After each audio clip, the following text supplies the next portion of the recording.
Welcome to the slop farm. Enjoy the video.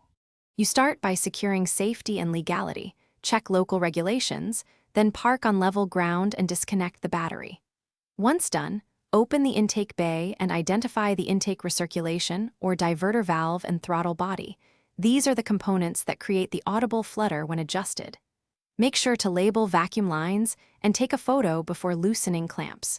Remove only the minimal fasteners to access the valve. Then, plan a small incremental change to spring tension or bypass path to begin producing flutter.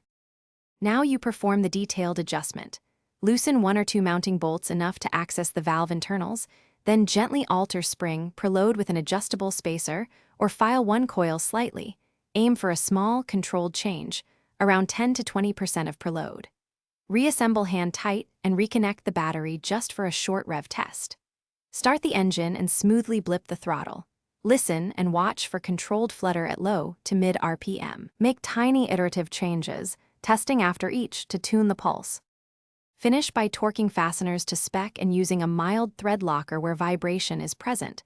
This preserves your adjustment. Once done, run a full warm-up and perform a controlled road test. Monitor engine lights and performance. If flutter is uneven or causes check engine lights, immediately inspect vacuum lines, intake gaskets, and MAF/MAP sensors for leaks or false readings.